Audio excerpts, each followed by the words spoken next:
Recording in progress. In a beautiful handmade frame. So if you've got a special photo on your phone, install the free Keepsake app. We would love a chance to frame it for you. The all-new Ergo Smart Base from Tempur-Pedic automatically responds to snoring.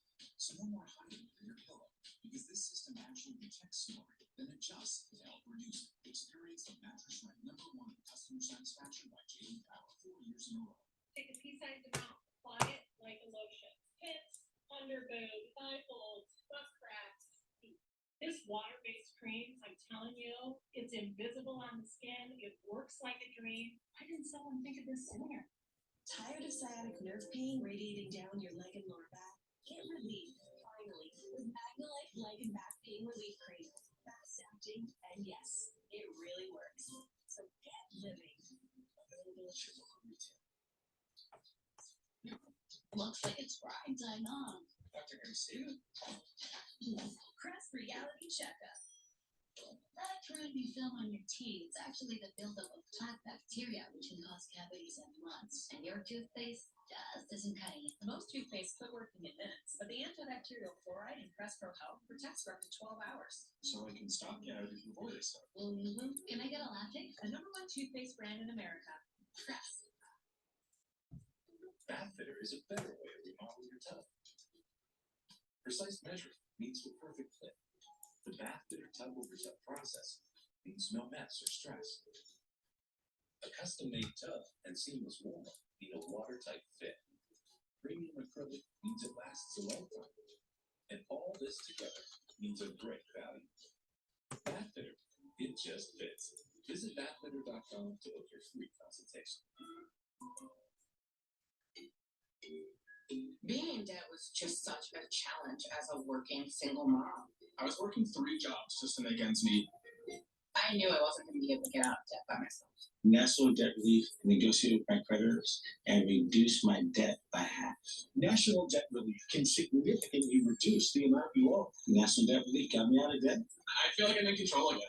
I feel like I'm taking my life back now. Call or visit nationaldebtrelief.com to get started. Verizon Small Business Days are back. From October 16th to the 22nd, get a free tech check and special offers like a free 5G phone. Plus, switch, keep your number, and get up to $300 off with Verizon Business. It's your business. It's your Verizon. The new CNN prime time is where truth shines. The day's biggest stories. The night's most essential reporting. This is the new CNN prime time. Weeknights starting at 7 on CNN. Here's why you should switch from Chrome to DuckDuckGo. DuckDuckGo is a browser to your mobile and desktop devices. Unlike Chrome, the DuckDuckGo browser has privacy built in. It comes with a private alternative to Google search, which doesn't spy on your searches, and it blocks cookies from creepy apps. And there's no catch. It's free. They make money from ads, but they don't follow you around. Join the millions of people taking back their privacy. Like download DuckDuckGo on mobile and desktop today.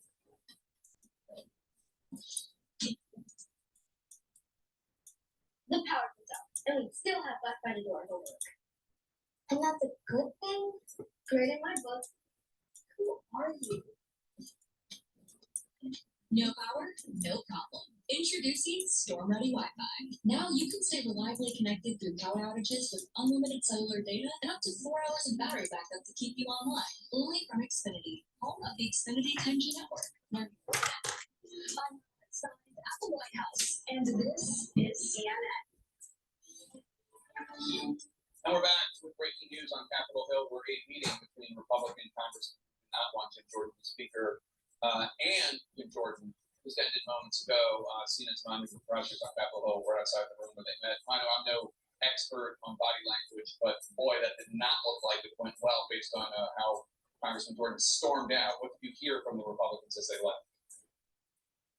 Yeah, I didn't seem to have changed many minds here. In fact, I caught up with several of these members as they left. They are still opposed to voting for Jim Jordan. Carlos Jimenez being one of them, the Republican from Florida, who voted for Kevin McCarthy, said that he is not changing his mind. Also, Congressman Rutherford, also someone who is not voting for Jim Jordan, also indicated that he would not vote for Jim Jordan. It's not clear exactly what Jordan's plans are. In fact, when he left pretty quickly, he didn't answer really any questions other than to say it was a quick conversation. Some of the members I spoke to as they left said they're not clear what the plan is, whether or not Jordan will actually go to the floor and force a vote. He did address those threats that have come against several of those members who voted against Jim Jordan, those threats, death threats and the like. He said he was not involved at all, he condemned those threats behind closed doors, but he also didn't seem to make any headway.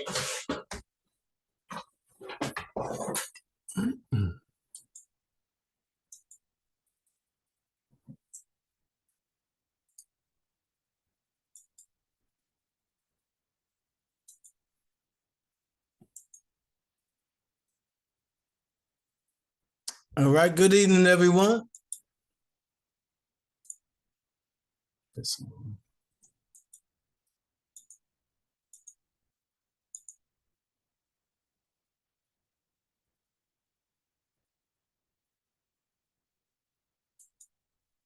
Bismillah ar-Rahman ar-Rahim, alhamdulillah rabbil alameen. Assalamu alaikum, rahmatullah barakatuh, everyone. Alaikum assalam. Okay. I will begin with talking about the early history of Muslims from West Africa. My name is Amir Muhammad. I am the curator of America's Islamic Heritage Museum. Let me share my screen. Can y'all see my screen? Yes, sir.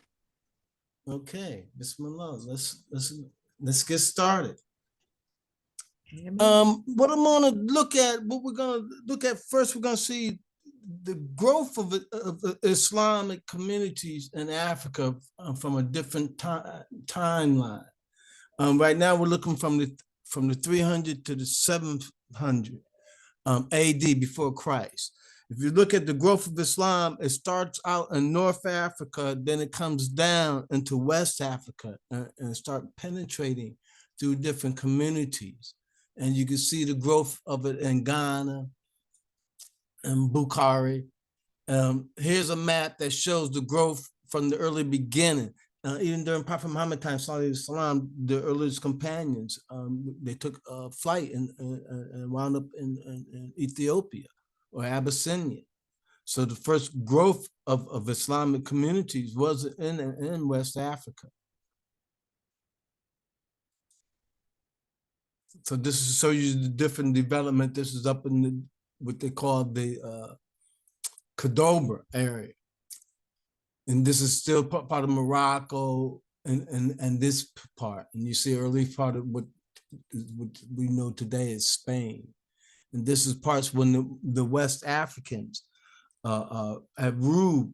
Early on, it was the Berbers that ruled Spain. But then it became the West Africans that wound up going into Spain.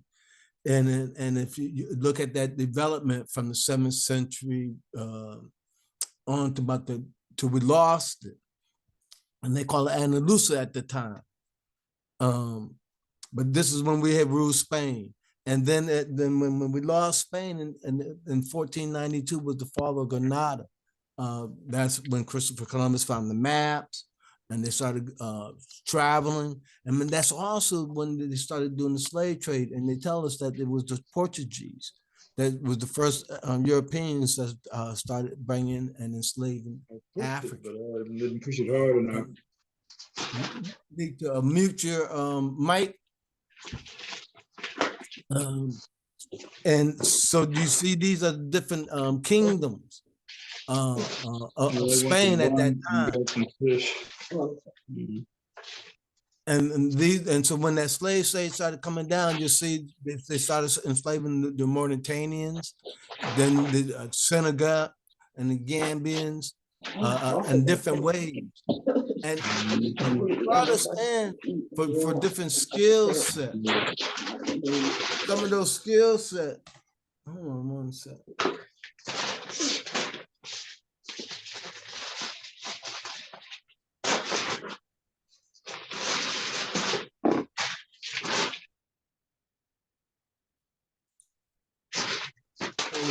My brother, somebody I gotta. Let me let a couple. I gotta do a little administrative duties. Pardon me.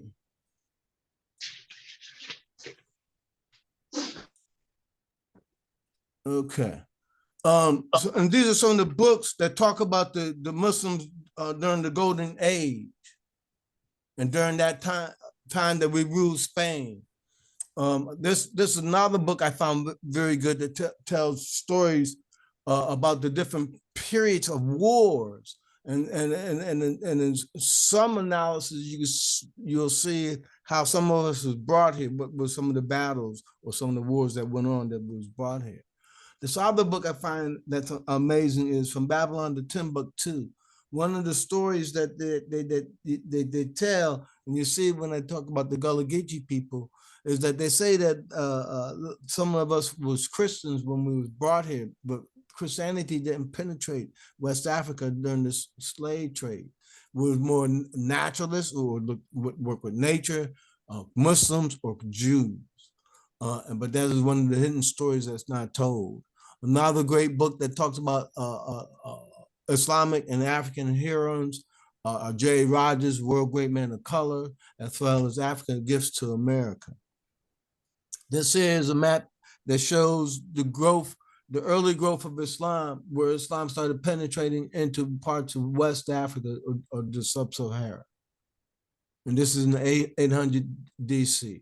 This is in the 900 DC. Now you're starting to see the growth of Ghana and Gaul Empire and Timbuktu and the growth. And then now we're coming to 1000 AD. This is well before the slave trade came, where that we were allowed to come in.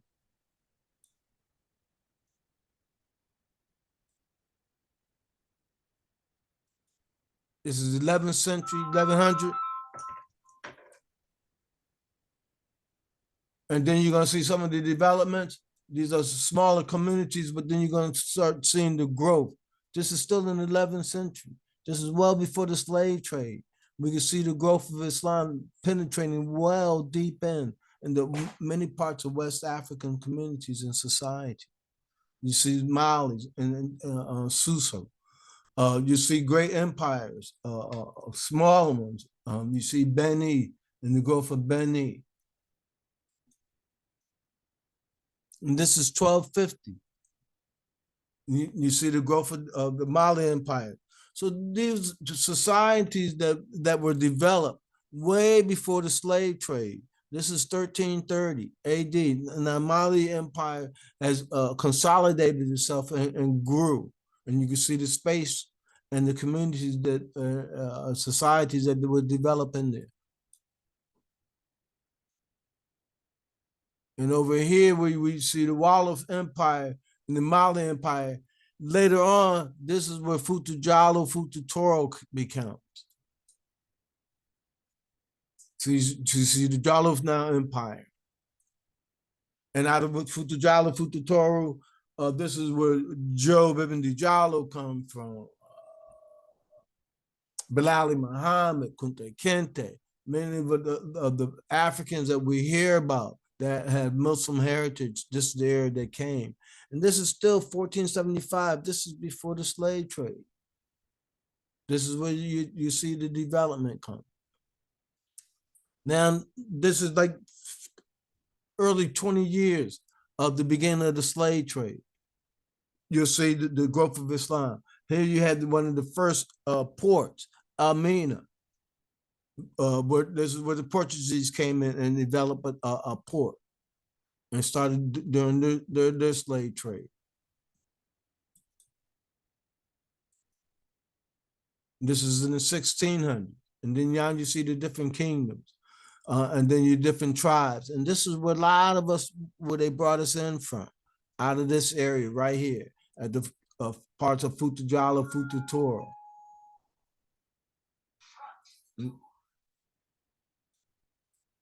And this is where you see the beginning of the slave trade, where they show. But there's this part of Mauritania where they don't show that early development coming in.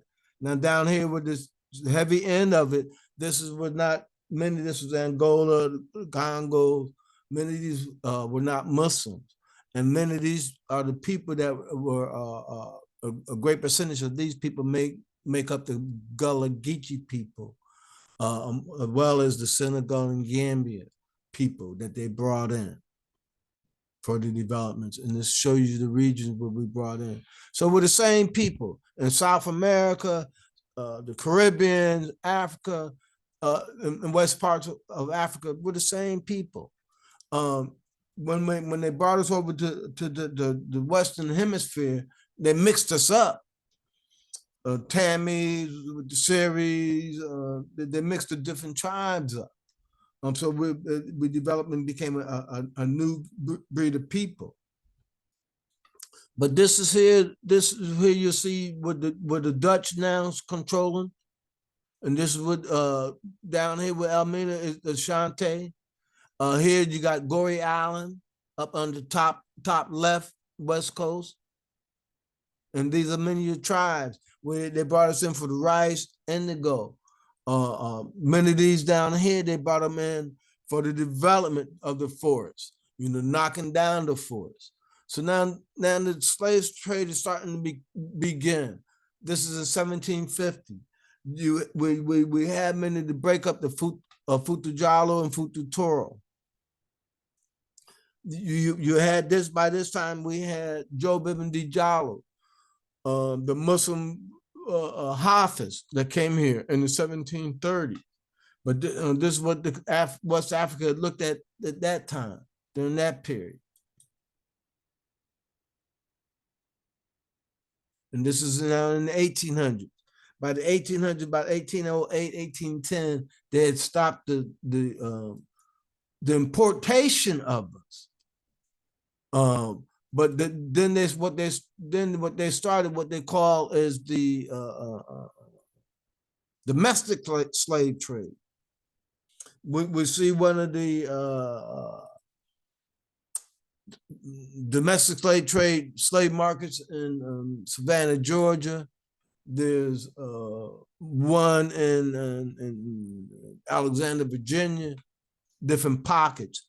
And when I say domestic slave trade, where they was not importing us, but they were taking the babies and family members, and those people that were already captured here, they maintained them and kept them being enslaved.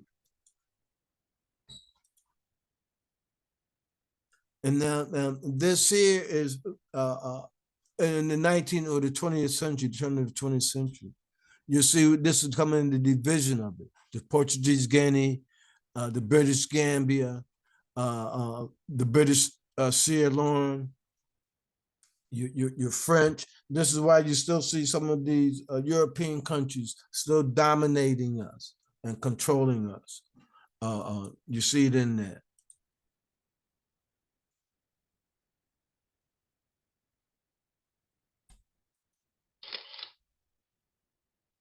Okay. Here we talk about now, we gave a background showing a scene of West Africans and Muslims of West Africa in that period of that time. The Muslims coming over here to the shores of America, they came in different waves. Some of the first waves, you see that they came here as explorers. You see that Estevano came.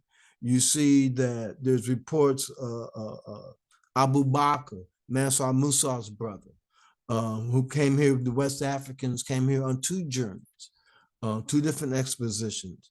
And then at one exposition, there were reports that they stayed here.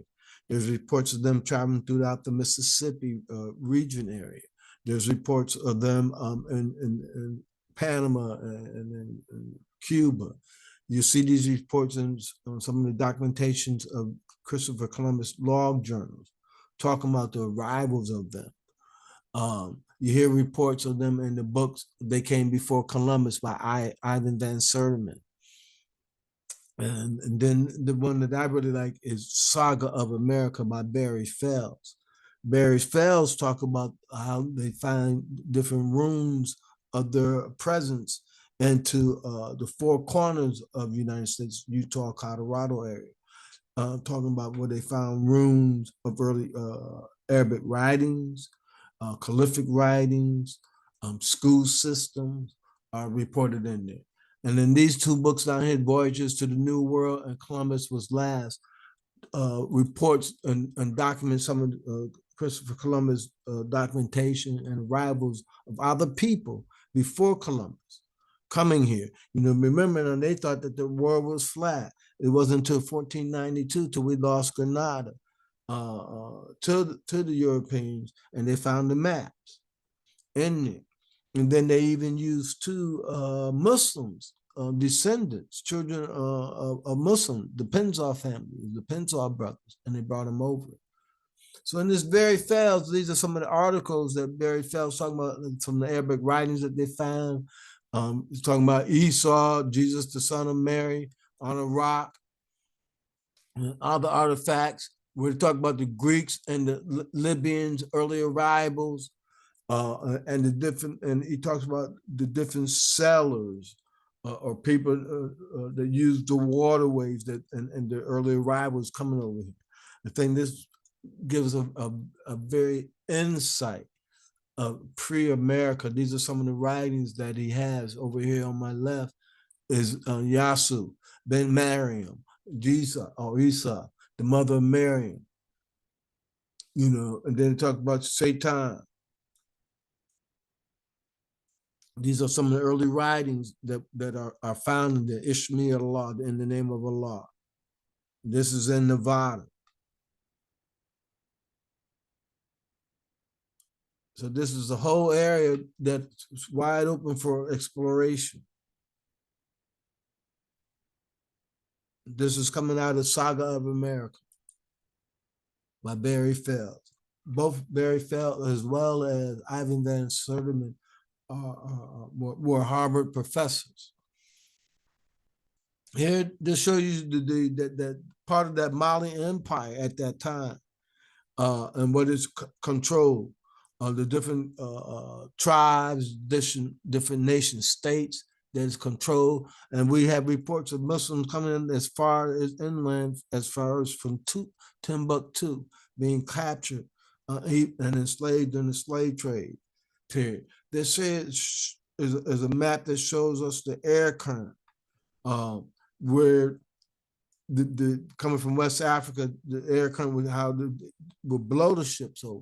And we'll carry them over through South America, throughout the Caribbean, and into the southern parts of the United States and parts of the Gulf area, to the points that they say that Honolulu and Hawaii are African names, that the Africans from Abu Bakr period had named. I can't recall one of them. I know means of the winds. There's the sweet winds, and the other one is meaning of the pearls. And if you look, those that now if you look at if you trace the Europeans, if you look at the Spaniards, those are the ones that had enslaved us.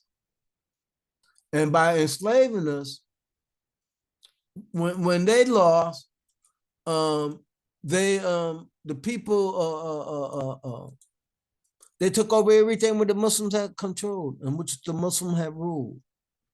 From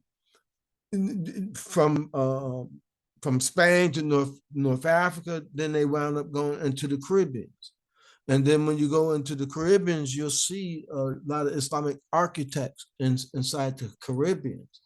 But because we lost the Caribbean, the Spaniards lost to the Caribbeans, and it was taken over by the Dutch, and then the Dutch lost it to the British or to the French, the different people. The Islamic story got lost.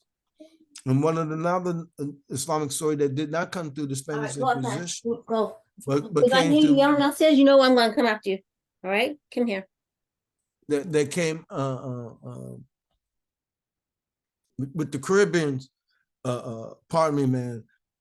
My sister need to mute your mic. With the Spanish Inquisition, they came through the Caribbeans. They came through South America, and as well as Spaniards. I mean, the Jewish people that was they were also persecuted and brought here, and you'll see that in South Carolina and in Savannah, Georgia, early synagogues, because of the Jews was persecuted as well as the Muslims simultaneously through the Spanish Inquisition. Now, the first Muslims credited as an explorer, as an individual, is Estevanco. In some books, they call him Mustafa. And J.A. Rogers' book, they call him Negro Stephen or Little Stephen. He is credited with discovering Arizona and New Mexico throughout that period. Now, another thing that happened during the Spanish Inquisition and after was what we call the Barbary Coast Wars. This is with the Europeans, the Americans, and your North Africans, Morocco, Algiers, Libya, Muscat. There was many battles that went on. Matter of fact, to the point where that out of the first 10 international peace treaties, 5 was done with Muslim countries. Morocco being the first, Algiers, Libya, Tunisia, and Muscat. Muscat is Oman today. They round off the first international part of the 10 treaties that was established. Now, I stopped here because in there's a space inside Morocco. There's a country called Asali. And Asali, Morocco, and I'm going to come back to it, was named after a European that was a pirate that got captured in one of the Barbary Coast Wars and wound up living in Morocco and became very popular and very famous. Now, coming back to Estevanco, as I stated, that he's credited with discovering Arizona and New Mexico. Another group of people that they talk about that start coming appearing and at the time of the early 1500s, late 1400s, was like the Melungeons, Virginia, Tennessee, and Kentucky, the Ben Ishmael tribe, the Lasses tribe of North Carolina. There's different tribes, the Moors of Delaware. There was different groups of people that they found here in the United States. I'm gonna take I'll take questions, and when I finish, I see your hand. These are a couple of photos of Melungeons that we found in a museum in Natchez, Mississippi. And then these paintings, they were showing how they made us lighter. There was 6 of them, and I should have took photographs of the other 6. And another group of people that were known as Melungeons was what we call the hillbillies. They say that Elvis Presley mother was a Melungeon. They say that Abraham Lincoln's mother was a Melungeon. Many of these Melungeons still live today in the Appalachian Mountains of Tennessee, Kentucky, and West Virginia. And they trace themselves because there's a genetic trait that they have that they trace themselves back to North Africa, Portugal, and their area. This here, when I said Asali, you see it say Sel here in Morocco. And here, and if you know about Coney Island in New York, the first European to ever settle on Coney Island was the son of Sali, and his name was Anthony Jameson. Anthony Jameson, some of his descendants, Humphrey Bogart, Jackie Onassis. There's many reports that you could go in. You can go in on our app, AIH Museum, and look at the legends and hear the stories. These here is mother and daughter. They are descendants of Anthony Van Jameson. One of them is the 11th, now there's the 12th, descendant of Anthony Van Jameson. And in one of the cemeteries, they found tombstones with the one finger on it, talking about Anthony Van Jameson in the area. The other report is the Muslim, or as they call the Muslims, or the Black Moor in Delaware. Called him as well, named Anthony. It was part of the Moors in Delaware. Here there's a story of Nasreddin Dean, who fell in love with a Mohegan Indian up by the Hudson, upstate New York, but he wound up being killed because he wasn't accepted. So you hear that story. There's little pockets that you hear a story. Now the story that we hear with Matheus de Souza. They describe him part of being a North African or with the Portuguese. He's credited with being the early settlers, amongst the first settlers that arrived in Maryland area. He wound up coming here as an indentured servant and wound up getting his freedom after 7 years. And there's a little island and everything that's made up that talks about him in St. Mary's Island. Here, this is the fort of the Moors in Puerto Rico. And the wall that's facing the ocean, you have this Arabic script written on it. Inside in old San Juan, just in parts of it, we didn't even go through all of it. We found this restaurant with old Arabic script written on it, and old Moroccan Turkish tower. Here, it talks about the Moors of Delaware. There's a group of Muslims that there's about 3 different stories about the group of Muslims in Delaware, wind up in Delaware. There's two of the stories about them being shipwrecked. Another story talked about them, and then you can see it in the reports, that they wound up marrying what they call the Navajo Indians. And they wound up living in Delaware and in Bridgeton, New Jersey. There's a book that was written about them called Delaware Forgotten Folks, written in 1948. We found newspaper articles about them. We found photographs about them. And they still live in the area today. These are some of the different other group of people that we found, not only in Delaware and in New Jersey, but in North and South Carolina. We found them, and there they called them the Lasses tribe, or the Moorish breed, or mixed with Indian blood, the Lumbee Indians. There's so many different tribes that are mixed with Moorish or Muslim blood in them. There was a book that was done where the government went around and interviewed former indigenous people that they found, like the Guineas of West Virginia and their family last names, like the Adams, the Collins, the Mells, the Norris, and the Newman. These are some of the names. The Melungeons of Virginia and Tennessee, the Bolins and the Collins. Some names you see them intertwined. You got the Moors of Delaware and their family names. And then you got what we call red bones. Red bones were not, we used to call light-skinned people red bones, but red bones was another group of people out of Louisiana. And those are people that was ruled by the French. And earlier, I showed the growth and the penetration of Islam into West Africa, and the hundreds of years of Islam way before the slave trade. Christianity did not penetrate this part of West Africa to the slave trade, and it came with the Portuguese.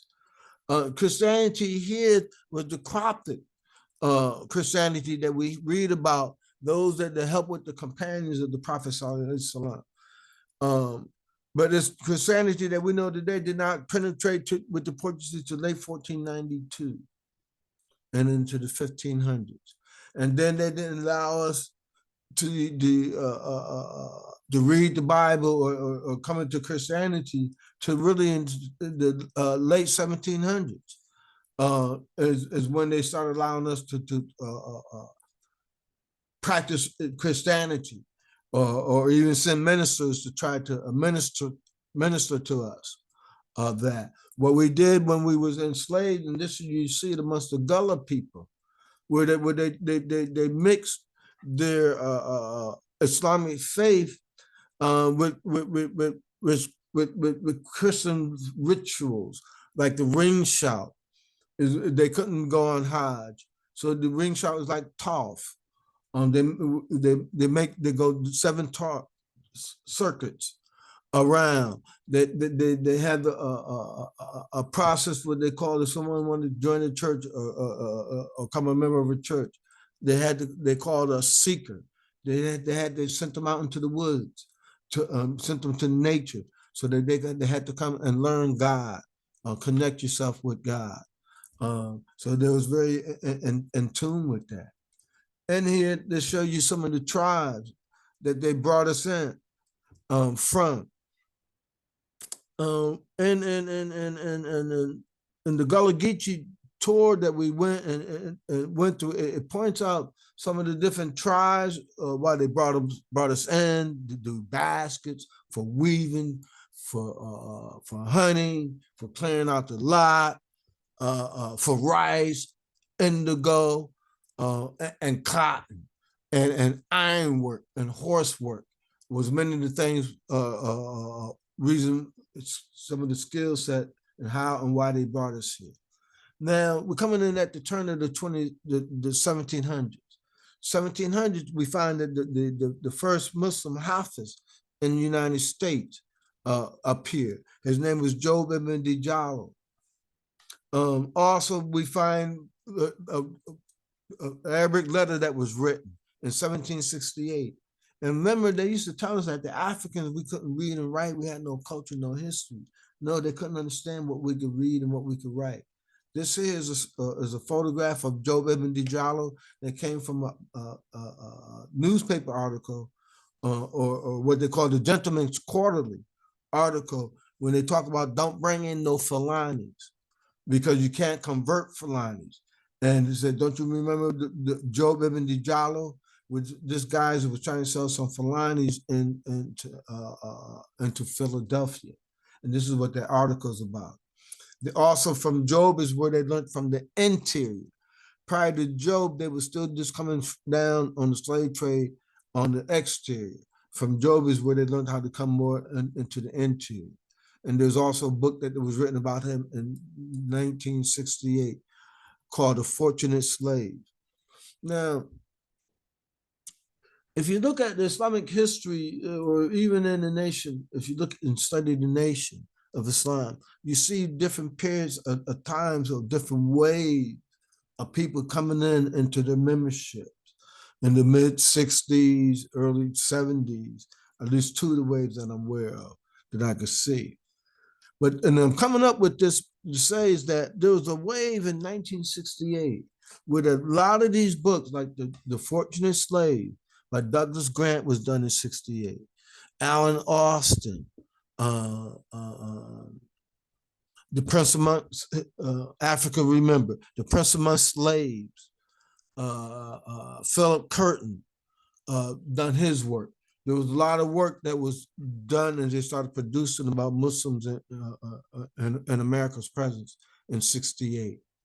Now here, this is the tombstone of the earliest Muslim that I found that was brought here and that was documented about. His name in history books, in American history books, he's called Vincent Smith. But in the history, he told him that his name was Bakir Toro, and he come from the Dubaka River. Dubaka River, I'm not sure if you can see my cursor, but this is the Dubaka River right now, which is still in Guinea. And he told me he come from the Dubaka River.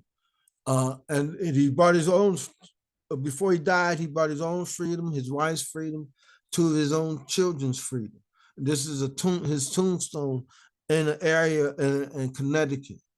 And as well, in this same area in Connecticut is not far from the Mohegan cemetery as well, which we found the tombstone of an early Muhammad, the last Mohegan son named Muhammad. This here is the 1753 petition The law of the land stated that if you was a Moor or a Turk and your country had a relationship with the King of England, you got the right to be free. You can't own slaves, but you got the right to be free. And so in 1753, there was two Muslims, one named Adel Connor, and the other one was Mahmoud Muhammad. They petitioned the government all in Arabic for their freedom. And it was a Jewish woman that was living in the same area in Charleston, South Carolina at the time that did the translation for it. And then they was able to get their freedom. And they became known as the Moore-Sundry Act. And then about 37 odd years later, it was a group of 10 of them petitioned the government for their freedom, and they won. And that became known as the Moore-Sundry Act. This here is a letter that is the Al-Fatiha and three of the last surahs of the Holy Quran, the cool surahs of the Holy Quran. And they told us that we couldn't read and write. But here's one, and it took them 75 years before they was able to do the translation of this. Another personality that we hear in American history, but we don't realize that he's a Muslim, and that is Kunta Kinte. If we go back and read his book, in the first 26 chapters, talk about his Ramadan, his Fens, Rashid, talk about fasting, talk about Islam, talk about praying, talk about his mother name being Benna. Here, this is the actual painting, photograph of Chicken George. This hangs in Alex Ellis Museum in Henning, Tennessee. The same photograph is on his tombstone in his cemetery in Henning, Tennessee. We found tombstones as well in the same cemetery with the one finger on it. This is, and in there, they say that he's dressed in his pajamas. But if we know today, you can see it's a throbe. You see many Muslims that wear that throbe today. And this here is a marker honoring the rival Kunta Kinte in the United States. Here, these are some runaway advertisements.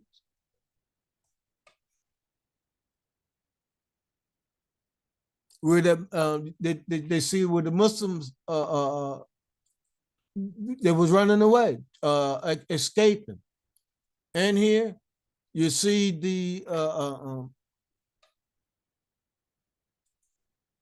on this one is looking for two Muslims, one named Sambo, 22 years old, from the Smooth Space, from the Moorish country. Another Sambo, 25 years old. And another friend with him, Kawami. Here, this is looking for a brother named Mustafa out of North Carolina. There's another runaway slave advertisement looking for a brother named Muhammad in 1774.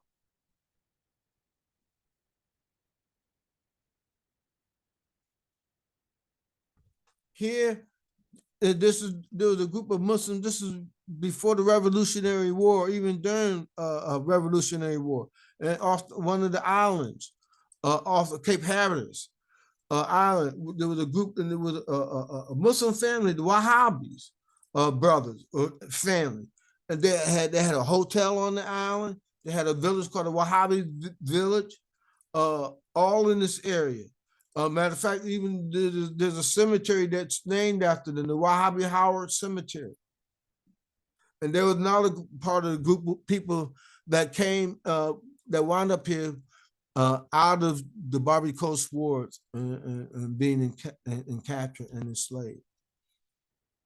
Another group of people I find very unique, this is a group of people that they call the Ben Ishmael tribe. And this Ben Ishmael tribe are people that wound up living in the plains area of the United States. They wound up establishing at least 3 towns. One town they called Muhammad, Illinois. Another town was Mecca, Indiana. The third town was Morocco, Illinois. And there's reports that they used to make annual journeys into Mecca, Indiana. And then they got pushed out. What they became known as the unwanted people. Matter of fact, these are people that the United States used genetics to try to get rid of them. As a matter of fact, this is where Hitler got his idea from and his model from. And so these people wound up going into what we call Chicago and the Detroit area, where you find that when Noble Drew Ali started his organization in Newark, he moved it to Detroit area because he said more people was receptive to Islam in the area. And more of his early followers was members of the Ben Ishmael tribe. Here, this is that document that I talked about of the group of 10 people in 1790 out of South Carolina. As the law stated that if you was a Moor or a Turk and your country had a relationship with the King of England, you got the right to be free. You can't own slaves, but you got the right to be free. And here you see the petition of the free Moors, and became known as the Moor Sundry Act. And out of these two petitions and the law of the land that existed is some of the concept that our Moor science brothers today still use to get the indigenous, to get the identification card as far as the indigency based upon those laws and those treaties. We found at least 6 people that fought in the Revolutionary War that had Islamic names to them. Yusuf bin Ali, who became known as Yusuf bin Ali, Babbitt Muhammad out of Virginia, Joseph Sabbath, Francis Sabbath, and 2 others, Peter Salim and Salim Poor.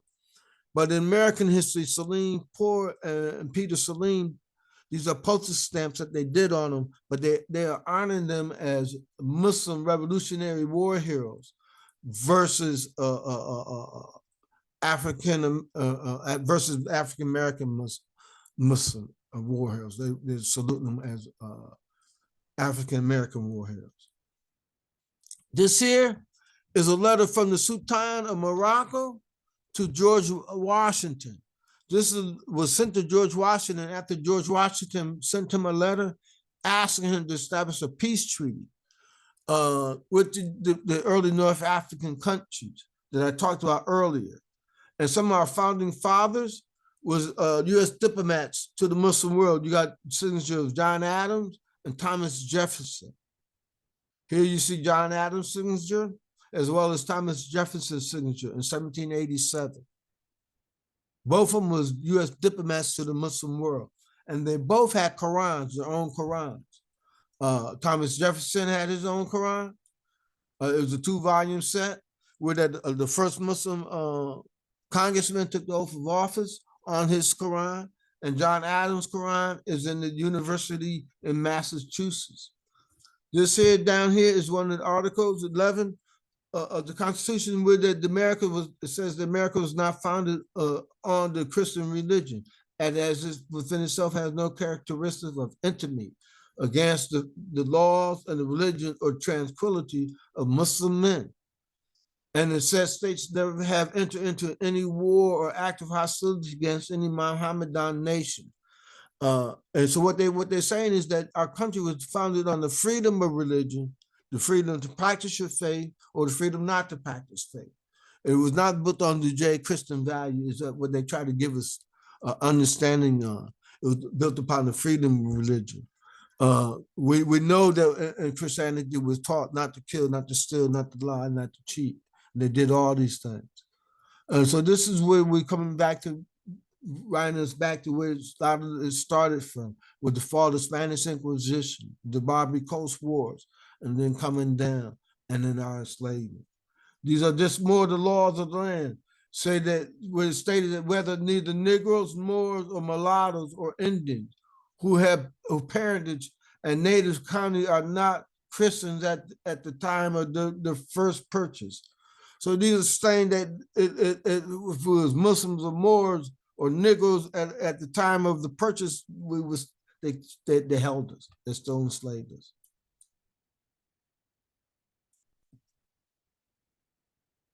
So I want to stop there and then try to open up for any questions or anything.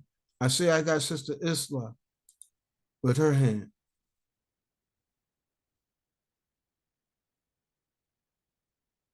Any questions?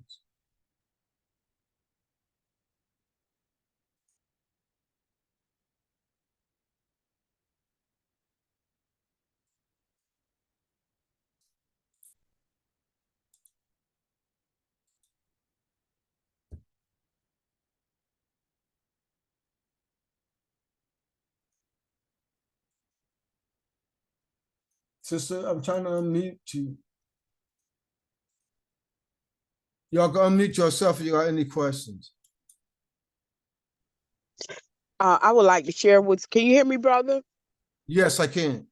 Okay, I would like to share with the group that one of the Muslim who were enslaved in this area of the Carolinas was Omar ibn Said. He was taken to South Carolina. He was captive in South Carolina, and he escaped. Went from South Carolina to Fayetteville, North Carolina, and he lived sometime in Wilmington, North Carolina. And there are scholars now that are studying the Arabic writing of the Quran that he wrote on the walls while enslaved. His name was Omar ibn Said. Yes, ma'am. Thank you. Thank you. We're well aware of Omar ibn Said. Matter of fact, they're working on doing, there's a group of people that's working on doing the opera about the life and times of Omar ibn Said in San Francisco, which is coming very soon. Any other questions?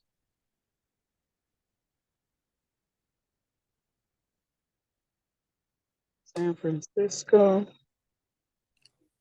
Yes. Yes, sir, Brother Sharif. I just want to say, give you the greetings, Brother Mir, and glad to see you doing what you're doing. And inshallah, we know that you're well endowed with the history across the United States and abroad. So we appreciate it, and we look for more in the future. Keep up the good work. Yes, thank you. I feel compelled because the sister that came on, she mentioned Wilmington, and my brother Sharif is from Wilmington. The Gullah Geechee quarter begins from Wilmington down to Jacksonville, Florida. And the reason why I talk about the Gullah Geechee, because the Gullah Geechee is where you're gonna find a lot of the people were Muslims that made the Gullah Geechee people. And because they was in isolated islands and they was able to maintain some of their faith and some of their traditions, that some of it they lost, but the traditions, some of the traditions were still passed down, just that the Islamic idea and concept was lost in there. That they highlight their history, the contributions and the richness that they bring about. Inshallah, we're gonna put up the Gullah Geechee recording about that history so we could take a look at. Is there any other questions?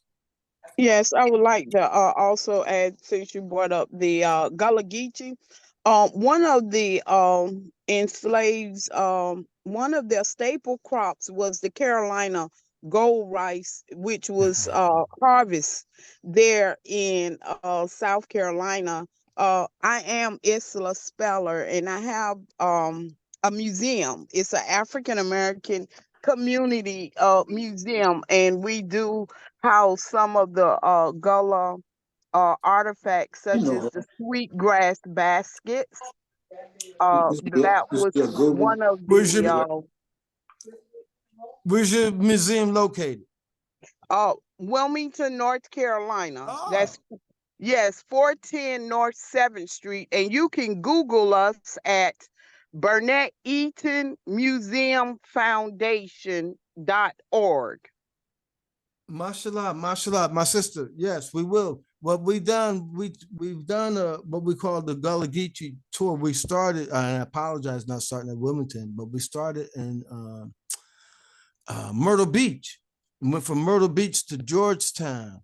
And in Georgetown, that rice that the Muslims brought over here and helped them develop it, harvest it, plant it, made them millions and millions and millions of dollars. It was the gold. Yeah, the Carolina gold. Yeah, all throughout the Carolina. And another crop that we brought skill set in was indigo. Then later on, what they had was what they called the Sweetgrass, no, not sweetgrass. That's right. Not the sweetgrass. It's the cotton. They had the cotton that they had was a little longer, a little softer, and developed. So they really developed that whole area. Was an economic growth and factor, and it was many Muslims that helped develop it. Where that you see to the point that the first two early Muslim communities that was documented and existed in the United States existed in Georgia, on Sapper Island, amongst Bilali Muhammad. He was a plantation manager, over 450 people, and he identified at least 80 of them being Muslims. And on St. Simon Island in Georgia, Salih Bilali was a plantation manager of over 450 people, and he was a Muslim as well. And the type of Muslim, the Civil War started there in Charleston, South Carolina, and it was in Beaufort that Harriet Tubman led the 750 slaves across the Combahee River. And when she led those slaves across the Combahee River, they changed the name of that river from the Combahee River and called it the Jordan River and called her Moses.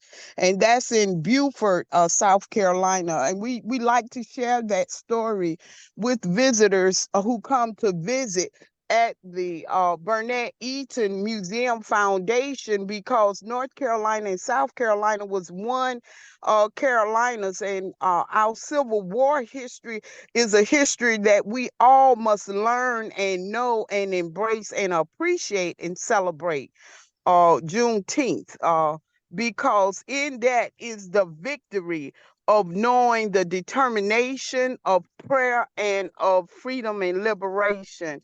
So I thank you for inviting me to join in. I'm not sure when you started the Zoom, but I did receive this on Messenger and decided to chime in, and I will share with others about this, because this is important information that will equip us with good decision making when we make decisions pertaining to our family, our community, and business. We need to know the whole history.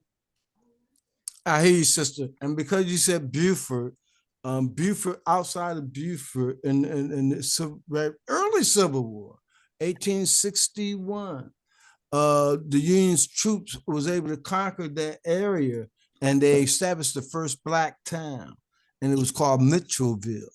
Right now, they have they're putting in a lot of money, and hopefully, sister, you try to get some funding. There's a lot of culture dollars that they are putting into all of those museums down in that area that are telling different stories of the Gullah Geechee people in that area. So in Mitchellville, it talks about Robert Smalls and conquering Toni Morrison, having a bench there. It lays out Frederick Douglass, Abraham Galloway, all of these people were freedom fighters, abolitionists that knew one another very well. They fought from Boston back all the way down to the Carolinas to make sure that we had the power to vote, the power to bear arms. So that's something that we should never take for granted, because when we read and understand that history, they were willing to sacrifice their life for us today. Yes, ma'am. I agree. Anybody else have any other questions or comments? Assalamu alaikum, brother Amir again. Yes, Abdul Rahman Sharif.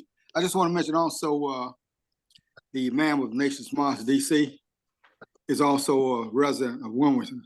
Okay, yes. You might know that. And I want to my good sister Ishla, I'm the one who sent you the invite, and glad you were able to pick it up and get on. Yes, Thank you, man. And y'all work, look, Wilmington, I'm not sure, but there's a lot of cultural dollars they're putting out there for that Gullah Geechee heritage, and Wilmington is a part of it. And if you tell them that Gullah Geechee story and you have a bookstore there, brother, you're also trying to find some of that cultural dollars that's available. Thank you. Yes. Is there any other questions or any other comments before we close? So next week, inshallah, we will go into the 1800s, some of the early African-American Muslim communities, all up into the 20th century, some of the early African-American Muslim organizations, groups, and personalities. We thank y'all for your time, your energy. We pray that Allah increase y'all in faith, increase your understanding, increase your gratitude, increase your humbleness, increase your gratefulness. Bless us with peace. Assalamu alaikum. Justice. Wa alaikum Assalamu alaikum. Like my son.